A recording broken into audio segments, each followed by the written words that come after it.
ایک انگریز افسر شاہی مسجد دیکھنے کے لیے آیا اور جب چبوترے کے اوپر چڑھا تو ایک گداگر نے اس کے آگے ہاتھ پھیلایا.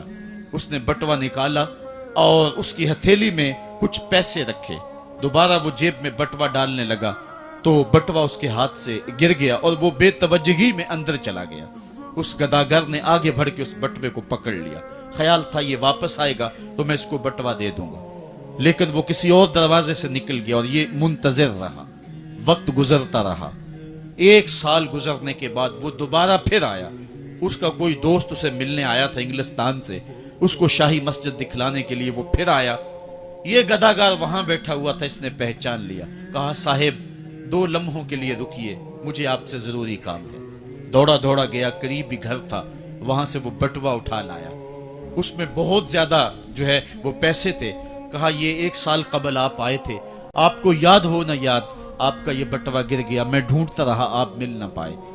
اس نے جب دیکھا، وہ ایک کبھی بٹوے کے اندر رقم کو دیکھے، کبھی گداگر کے چہرے کو دیکھے، پھر اس سے رہا نہ گیا. اس نے کہا تو گداگر ہے اور تو ایک ایک پائی صبح سے شام تک اکٹھی کرتا ہے، اتنی رقم تجھے اکٹھی مل گئی، تو اس رقم سے اپنا گھر بنا سکتا تھا، کاروبار سیٹ کر سکتا تھا، اور 1 سال ہو گیا تو میرا انتظار کرتا رہا. اس نے کہا بابو بات رقم کی نہیں ہے، تو عیسائی ہے اور میں مسلمان ہوں. کل قیامت کے دن اگر تیرے نبی نے میرے نبی کو کہا کہ میرے امتی کا بٹوا گرا تھا اور تیرے غلام نے پکڑا تھا، تو پھر میرا نبی جو ہے تیرے نبی کے سامنے شرمسار ہوگا. میں گداگر ضرور ہوں، بے غیرت نہیں ہوں. میں نہیں چاہتا کہ میرے نبی کو تیرے نبی کے سامنے شرمندگی ہو. یہ تو گداگروں کی کہانی ہے. آج شاہوں کی کہانیاں سناؤں تو کلیجہ منہ کو آئے. آج وزیروں کی کہانیاں سناؤں تو کلیجہ پھٹنے لگے.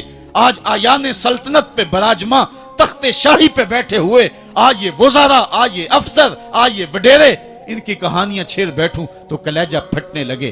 جب میں کہتا ہوں الہی میرا احوال دیکھ، حکم ہوتا ہے اپنا نامہ اعمال دیکھ. میں نے اصلاح امت کانفرنس کے موقع پہ آپ کو یاد ہوگا کہا تھا کہ یہ تو کرم ہے محمد کی زلفوں کا کہ ہمارے اوپر پتھر نازل نہیں ہوتے، ورنہ جو حال ہم نے کر دیا ہے اور جس اخلاقی انحطاط کا ہم شکار ہیں، ہمارے اوپر تو آسمان ٹکڑے ہو کے برستا. اگر ان کی رحمت نہ ہو درمیان میں، ابھی آگ لگ جائے دونوں جہاں.